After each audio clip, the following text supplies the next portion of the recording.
Hey, how's it? Guess who's spreading? No, not wings, just hips. Grubber. Me, looking all scruffy and gangster. Look at the growth on my hair and the unkept state. I don't care. You know why?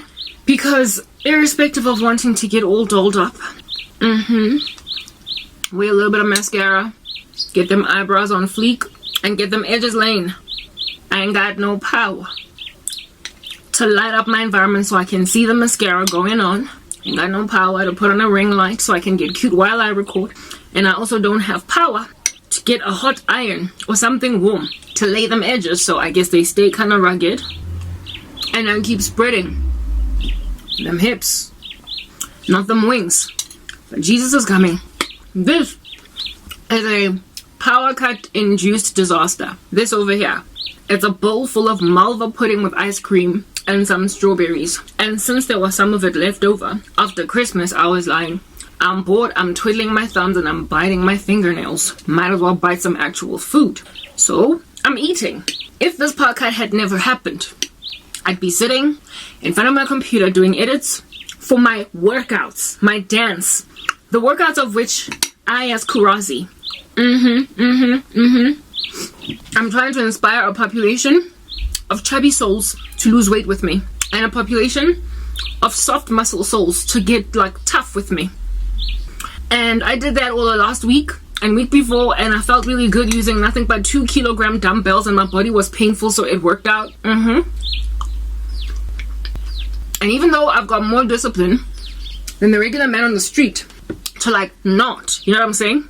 Let the festive season take me away. Let the festive season give me more hips than I need. Sorry, I didn't mean to show you that. I don't want the festive season to give me more boob than I need, more cheek than I need, more buttock than I need, more thigh. But what you gonna do when there ain't no power? Cafe Steve. Kitty Zemba, but guess not, boss. That's what's good. All of them. South Africa. I'm forcing my sister to eat when she's supposed to be working and exercising. No power means I can't get edits out the way.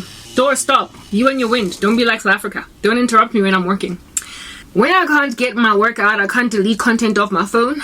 I also can't delete it off my Mac, and so given that I don't have money to keep on buying external hard drives, that's what's good. I literally am stranded, stuck, if I don't get a certain amount of work out of the way so I can delete it off my computer and put it on social media. So I'm stranded with like literally no space on my computer and on my cellular device. So even though I want to work out again, because all the guests have left, and now I've got space there where I exercise. Now I don't have power. And when there's no power, I can't get the work out. And when there's no work going out, there's no work getting deleted off my cell phones. And so there's no space. But Kawa keeps recording. Kawa keeps recording on a phone that's running out of space. So I guess that means I gotta like, you know, prioritize what I record on my phone.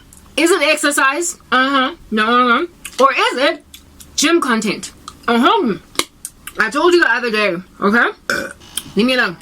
That if I had to choose between gospel content and my fitness channel, I'm choosing gospel content because we're going home and like Patrici ain't gonna get me in the rapture. A spirit and a soul that was a responsible watchman.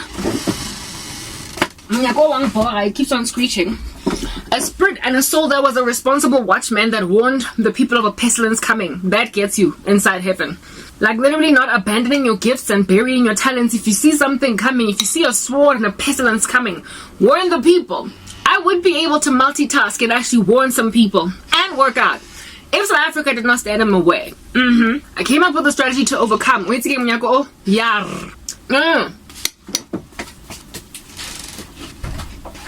Okay, I put something to prevent all that disaster. I'm sorry for whatever you might have seen there. Literally, I'm not editing it out. I'm sorry. I apologize in advance. The Lord shall indeed rebuke me ultimately. Okay, I came up with a strategy to keep on working out, you guys. Irrespective of power cuts, that's what's good. Bought a speaker, download music, Bluetooth, boom boom, dance squat. But like I ain't got no space, and I gotta be prioritizing and strategic in using that space. You know what I'm saying? But bombs are landing on the floor, and people be like, oh yeah, bombs are landing. And I'm like, yeah, it's because Christ is coming. So if I had to go and choose between letting people know that more bombs gonna land versus exercising, using that space in my phone to do that, I'm gonna do the bombs landing warning. So in the middle of warning people that bombs are landing, I'm spreading, I'm getting fat, and all the beauty and the glory of my exercise ministry, where I am displaying to you a slender lady that's building muscle, that's getting thin, that's doing well, that's eating right, out the window, out the door, off the precipice into molten lava, weeping and gnashing of teeth for eternity, is my prospect of fitness. Okay, condemned. So here it is, like I was being made fat by South Africa, even though I don't wanna. Literally creating a nation of people that under normal circumstances would be fitness fanatics, literally doing 20,000 sit-ups in one sitting, and you're making them eat malva pudding and ice cream in a bowl full of it to pass time during a power cut. South Africa is making people fat. It's creating a lethargic society. It's creating, have you seen our popo? Have you seen our popo? Have you? Mzansi guys, our police, the doors they can't run after nobody. They can't catch nobody, let alone run after nobody. And on top of that, they're so wimpy. Maponisa South Africa, they're so wimpy that, okay, this country, my goodness.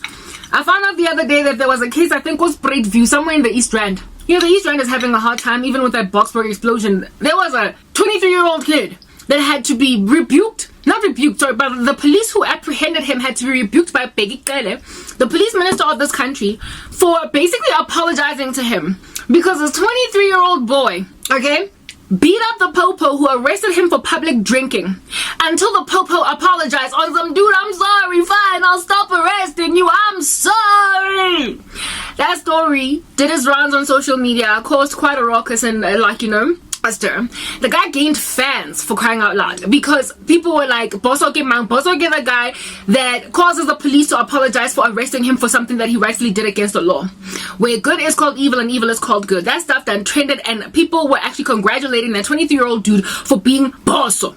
So Bheki Cele was like, you guys are not these like pinatas. They're gonna keep getting beaten up by people and then you apologize. You are not a wheelbarrow that are gonna get ridden off by like some random on the street, some miscreant and some charlatan, some derelict, some juvenile, whatever you want to call him. That dude ultimately got apprehended, arrested. I guess they had to bring in more manpower to beat him up.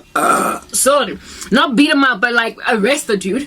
But he prospered to like literally flatten to the ground two popo that for the life of them could not fight for themselves because the South African police force is not fit. It is not fit. And they apologized so the dude would stop hitting them. He is now, of course, in jail, but just like that dude who got really popular for being sexy in a prison mugshot and became a model after he got out of prison, that dude is forever going to remain popular for causing the police to say sorry because he beat them up and said, I'm going to keep on drinking and you're not going to do anything about it. That is South Africa. Fat popo causing fat people on the ground to continue to get fat because there's no electricity, no power, and no proper like workforce. Anything. Hey guys, next part, okay? Next part.